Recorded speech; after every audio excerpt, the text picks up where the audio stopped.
une petite vidéo, enfin petite, tout est relatif. C'est la suite, je dis plus que c'est petit parce que c'est la suite de devenir propriétaire.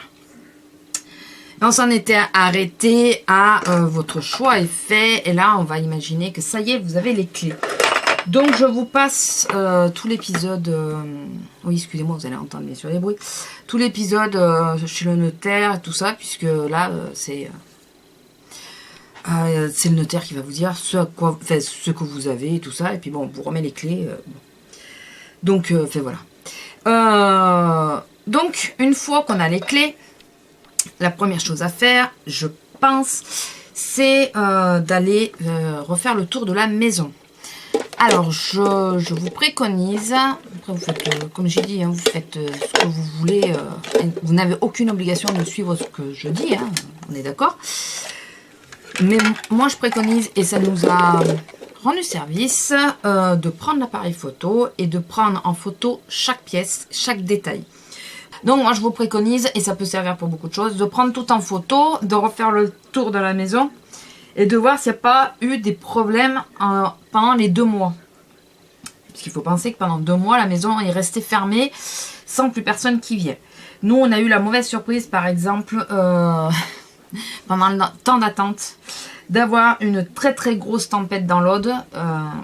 Vraiment très grosse. Et ça nous a causé des dégâts au niveau du toit, qui lui n'était pas abîmé au départ. C'est vraiment la cause, c'était la tempête. Donc ça, malheureusement, on peut rien y faire. Et on s'en est aperçu quand on a eu les clés de la maison, on a été voir et on a vu qu'il y avait quelques coulées sur le mur. Et oui, ça a déclaré une fuite qui était peut-être un peu sous-jacente, ça peut-être, hein, mais moi, il faut penser que mes combles ne sont pas apparentes.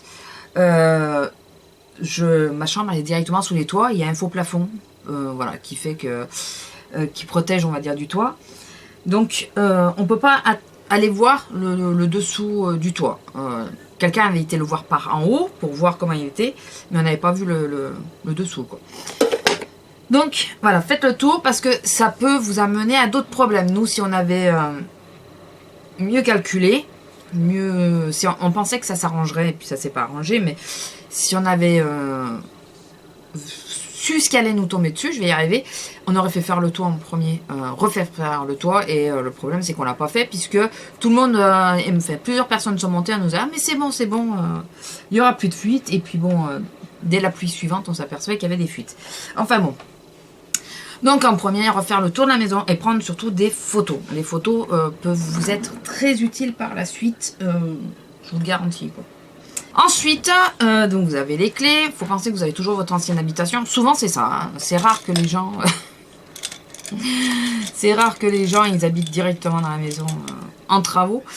Enfin, ça dépend des priorités, hein. La maison peut être très bien habitable comme ça. Nous on aurait pu, hein, si on n'avait pas voulu péter un mur et tout le reste. Il vous faut revoir les devis. Il faut recontacter les entreprises que vous aviez décidé de prendre. Par exemple, vous savez, je vous avais dit l'épisode précédent, voyez les dates, organisez-vous pour les dates et tout. Rappelez les entreprises en leur disant, ça y est, j'ai les clés, la date elle est confirmée. Moi, je veux être sûr que vous veniez bien à telle date. Si là, il y a un petit flottement ou quoi, n'hésitez pas à changer d'entreprise. Vraiment, n'attendez pas. Il faut vraiment que vous... que vous voyez avec eux, enfin, qu'ils s'y tiennent quoi aux dates. Hein. Faut pas qu'ils vous disent ah oui et puis qu'au final ça aille pas. Hein. Non, c'est oui quoi. Il n'y a pas de discussion à avoir. Hein. Donc vous voyez ça. Faites, si vous vous êtes aperçu qu'il y avait des petits soucis, par exemple, comme nous, hein, qu'il y a eu une tempête ou quoi, n'hésitez pas avant de leur dire de revenir faire les travaux, de leur demander d'ajuster par exemple le devis, en disant bah il y a tel problème qui s'est ajouté, rajoutez-moi-le, ne laissez rien au hasard. Voilà, il faut vraiment, mais vraiment que tout soit écrit. Voilà, c'est pas un peu, tout doit être écrit. C'est un petit conseil que je vous donne. Vraiment, les écrits restent, les paroles s'envolent. Voilà, ça c'est pas de moi, hein, mais c'est tellement vrai. Donc demander à ce que ça soit réajusté. Voilà, en disant bon, il y a eu tel souci qui est arrivé, ou on a réfléchi à tel truc en refaisant le tour de la maison et on veut et on veut ça à la place de ça ou quoi, il faut qu'il vous réajuste le devis. Avant même de remettre les pieds dans la maison, il faut qu'il vous réajuste le devis. Surtout ne vous laissez pas faire. Si vous dites ah mais non mais c'est bon, on va le marquer. Non non non non, moi je veux une écriture. De toute façon pour les assurances, pour la banque et tout ça, il vous faut des écrits. Donc vous dites non non, moi je veux que ça soit écrit. Point. Vous écrivez puis vous faites ce que je demande d'abord. C'est moi le client, zut. Non pas comme ça mais c'est un peu ça quoi. C'est dans l'esprit, c'est ça. C'est moi le client, c'est moi qui décide, c'est pas vous qui allez décider. Vous voulez pas, c'est pas grave, il y a d'autres entreprises. En gros c'est ça. Faut pas avoir de cœur. Hein. C'est votre maison, c'est à vous. Hein. Voilà. Ça se réfléchit pas. Ça leur va pas, c'est pareil. Si ça leur va pas, c'est pas grave, il y a d'autres entreprises sur le marché. Faites votre choix par rapport à tous les devis, tout ce que vous avez reçu. Au niveau des dates, supposons que vous avez un problème de plomberie. Enfin, vous avez un problème de plomberie, vous avez une salle de bain à refaire, une cuisine à faire, n'importe. Enfin, on s'en moque du problème, mais imaginons que vous avez de la plomberie à faire et que vous avez 3 devis qui se tiennent à quelques euros près, voilà, c'est correct. Les 3 sont OK pour les dates, puisque moi je vous conseille toujours de voir plusieurs entreprises au niveau des dates. Vous leur dites que vous leur confirmerez au moment des clés, mais hormis si vous êtes sur l'entreprise. Mais sinon, essayez d'avoir plusieurs entreprises, parce que s'il y en a une qui désiste pour X problème, il faut absolument savoir si l'autre, elle est dans votre créneau. Donc vous voyez ça. Et si vous avez la possibilité, je sais que ce n'est pas toujours très évident, je le sais. Mais si vous avez la possibilité, essayez d'aller voir les travaux, d'aller voir leur travail. Ou vous êtes passé par quelqu'un que vous connaissez, vous avez vu leur travail, vous avez vu comment ça fonctionne, comment ils fonctionnaient, tout ça. Vous avez vu leur boulot, chez une amie, chez de la famille ou quoi. Sinon, essayez de voir avec eux si vous n'avez pas la possibilité d'aller voir comment ils travaillent. Puisque parfois, leur façon de faire risque de ne pas vous correspondre. C'est un peu compliqué à expliquer, mais ouais, ils peuvent avoir une façon de faire qui ne vous corresponde pas. Et donc, ils risquent d'avoir peut-être quelque chose qui ne correspond pas à vous. Donc, une façon de faire qui ne vous correspond pas. Je trouve que ça fait terne là au niveau des yeux. Donc, n'hésitez pas à essayer d'aller voir comment ils travaillent. Voilà. Oui, d'essayer d'aller voir comment ils travaillent. Ça serait plutôt pas mal. En général, si le mec il est sûr de lui au niveau de son boulot quoi, ça va être avec plaisir qu'il va vous emmener sur un chantier ou quoi pour vous montrer.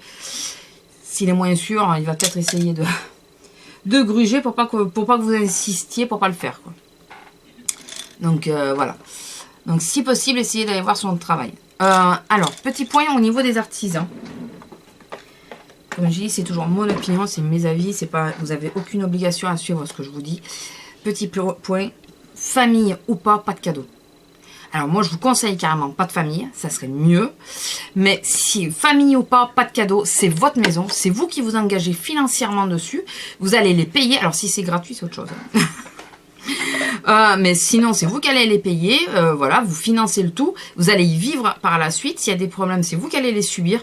Famille ou pas de cadeau. S'il y a quelque chose qui ne va pas, dites-leur. Il vaut mieux se fâcher pendant quelques temps. Et puis si c'est vraiment quelqu'un, si c'est vraiment de la famille ou quoi, normalement il devrait arriver à comprendre. Mais voilà, il vaut mieux se fâcher pendant quelques temps et puis revenir et dire oui, bon excuse-moi, mais voilà, c'était le stress ou c'était quoi. Mais c'est votre maison quoi. Avant tout c'est la vôtre. Donc attention, si jamais c'est de la famille, ça peut être à double tranchant. Nous on l'a bien vu, on l'a subi. Voilà, on est en partie dans la mouise à cause de ça, donc je ne referai jamais cette connerie, famille ou pas, si ça va pas, je le dirai de suite. Voilà, j'ai pas osé, enfin, on n'a pas osé parce que c'était lié à la famille de mon homme. Et ben, on aurait mieux fait de se pendre parce que maintenant, c'est nous qui subissons. Hein. Eux, ils sont bien tranquilles, enfin, surtout le maçon. Ils sont bien tranquilles, mais nous, en attendant, on subit. Donc, voilà, c'est... hormis si vous êtes vraiment sûr de la personne, mais nous, bon, on connaissait pas... Enfin, on connaissait de la personne, de sa famille, ça c'est sûr.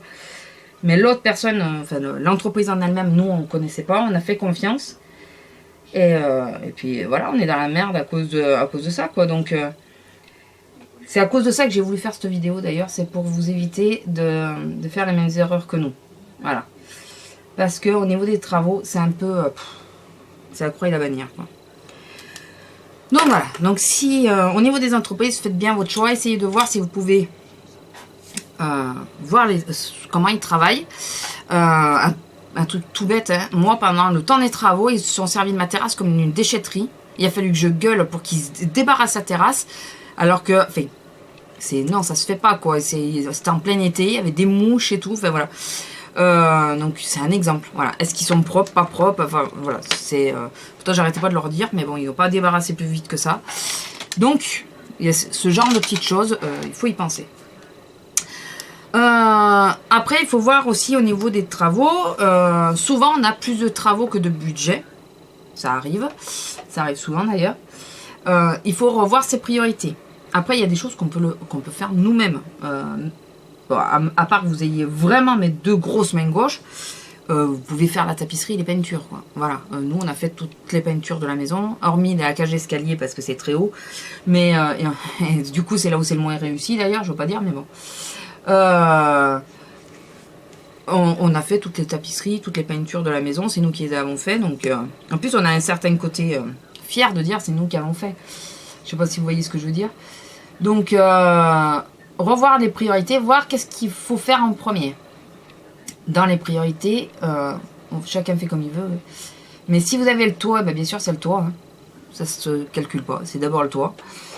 Ensuite, il y a 2 choses, comme je vous disais l'épisode précédent, qu'il faut absolument faire. Enfin, il faut faire voir au moins, hein, peut-être pas. C'est l'EDF et la plomberie. Puisque nous, dans nos normes françaises, ça, il faut que ça soit aux normes. Surtout l'EDF et la plomberie, qui est plus de matériaux à risque. Le plomb et tout le reste. Donc, ça, c'est dans les grandes priorités, les grandes lignes, ça va être sans priorité. Après, vous pouvez peut-être vous dire, non, il y a d'autres priorités. Moi, je veux faire ça en premier ou quoi. Mais il faut penser surtout aux assurances. C'est bien beau de vouloir une maison, par exemple, avec la façade toute blanche, toute belle ou quoi.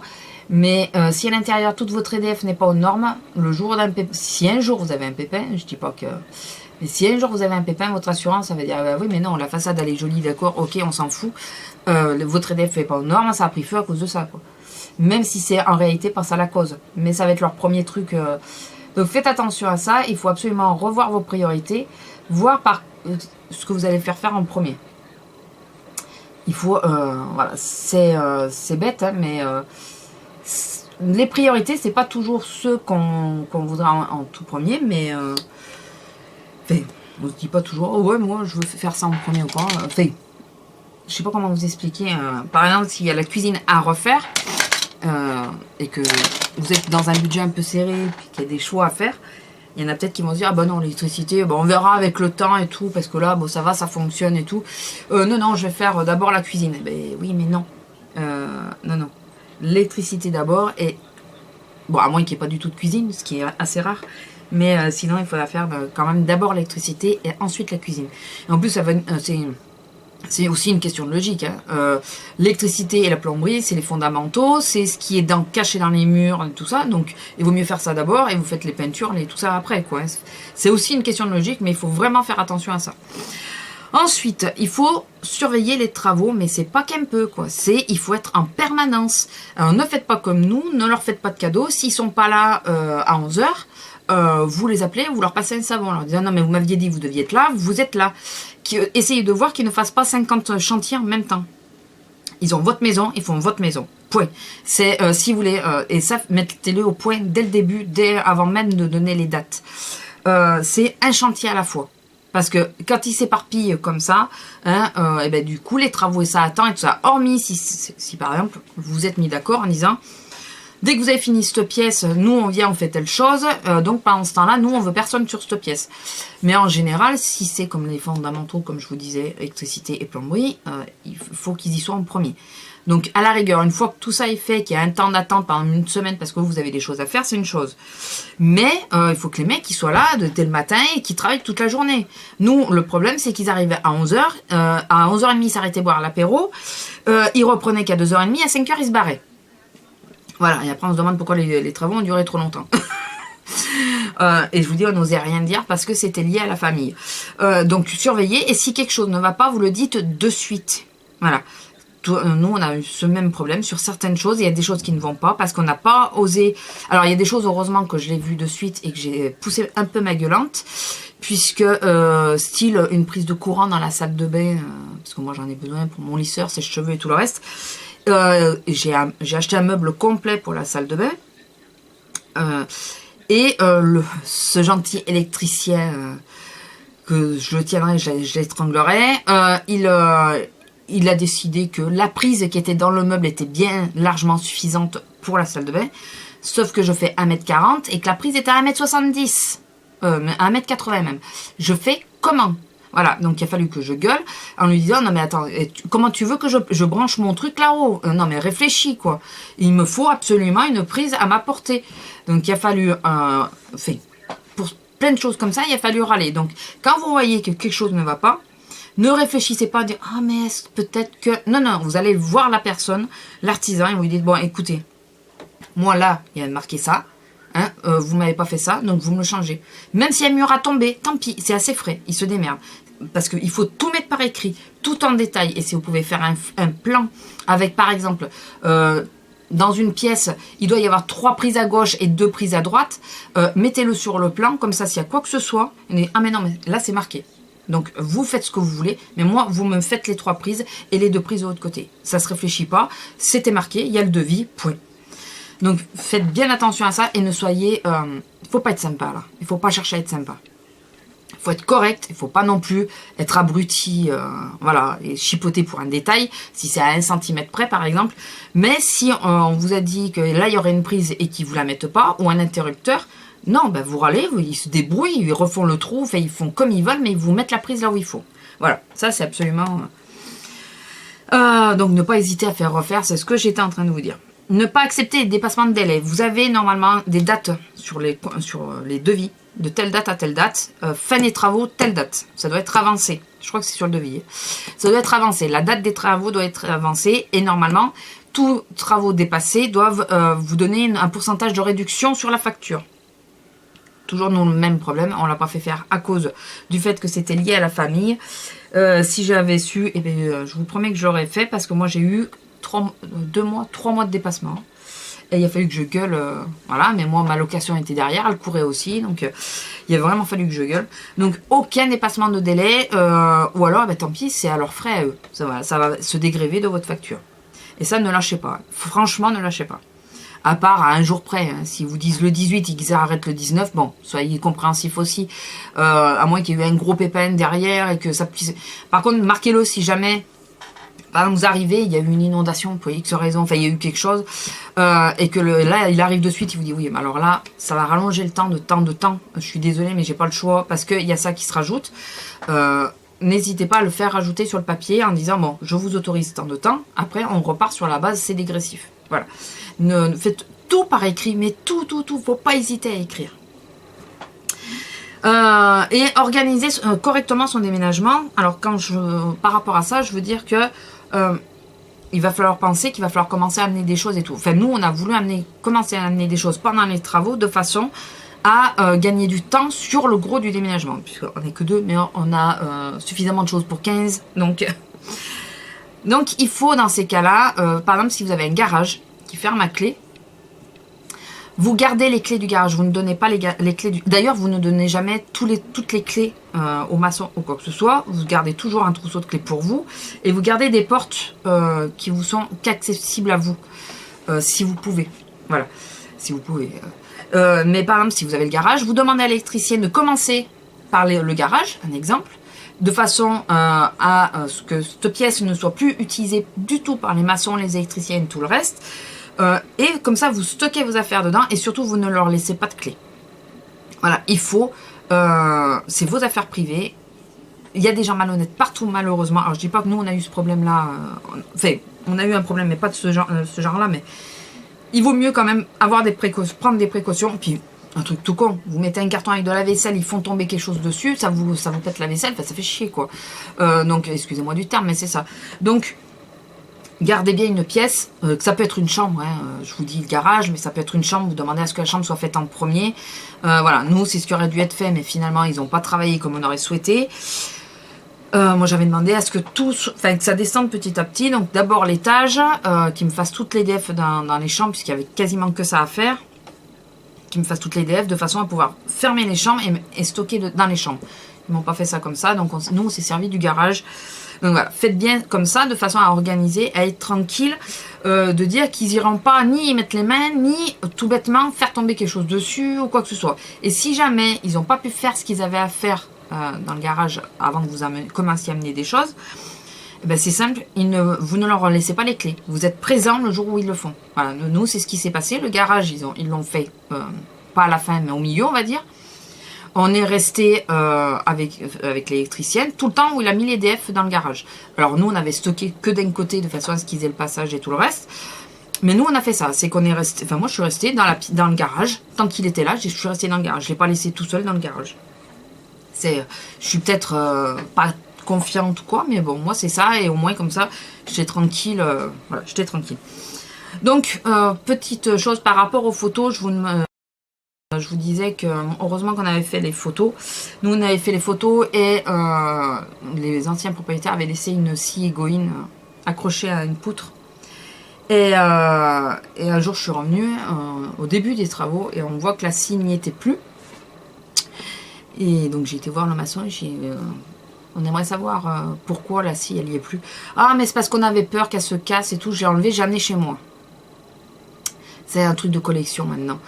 La scie était quand même, pour pas qu'elle s'abîme, entre deux plaques de bois, donc elle ne risquait pas de se casser. Elle était sur une poutre qu'ils n'ont pas touchée tout le long des travaux. Et à la fin des travaux, parce qu'il m'a dit « Oh mais je vous la ramènerai », puis il faisait durer un peu la chose. Et à la fin des travaux, quand même, j'ai vraiment gueulé. Je lui ai dit que oui, il aurait son chèque, mais à condition que d'abord la scie revienne. Et là, bien sûr, ah bah, j'étais pas gentille, j'étais pas ceci, j'étais pas cela. Mais il me l'a ramené, on va dire... 15 jours avant la fin des travaux, avant la fin des travaux. 15 jours, donc nous on a commencé les travaux en juillet et il nous a terminé les travaux en fin octobre. On a pu déménager, début novembre. Donc on a pu déménager le 21. Et c'est parce que j'aurais pas laissé le choix, j'aurais dit, moi le 21, il y a le camion qui arrive avec tout ce qui va avec. Les meubles et tout. Et nous on emménage le 21. Donc là, les travaux, il faut qu'ils soient terminés. Ils avaient plus que dépassé le délai puisque normalement ça aurait dû se terminer début septembre. Donc vous voyez, nous avons un peu pris pour des jambons, donc il faut être ferme. Et c'est bien ce que je dis maintenant, c'est que je me laisserai plus faire. Et d'ailleurs, grâce à la photo, j'avais bien la preuve que quand je suis rentrée dans la maison, il y avait la fameuse scie qu'il a mis tant de temps à me rendre. Donc je pense que d'ailleurs si j'avais rien dit, la scie il l'aurait gardée. Donc voilà, je sais pas si ça a un réel coût financier, enfin c'est un apport financier ou quoi. Si ça vous vaut des sous quoi, j'en sais rien, mais en tout cas monsieur se l'était approprié. Je pense qu'il avait dans l'espoir qu'on oublie, et malheureusement pour lui j'ai une bonne mémoire, voilà. Enfin mon homme aussi, parce que là il ne lâchait pas l'affaire non plus. Donc voilà, donc ça c'est les grandes lignes. Je pense que on a fait à peu près le tour. N'hésitez pas à me poser des questions. Je vais ouvrir sans doute je ferai passer un message, une fac, mais par rapport à ces vidéos là, parce qu'il y a peut-être des choses que j'ai oubliées ou quoi, donc n'hésitez pas à me poser des questions. Je vous fais à tous de gros bisous et je vous dis à bientôt, au revoir. Tu colores ma vie comme tu en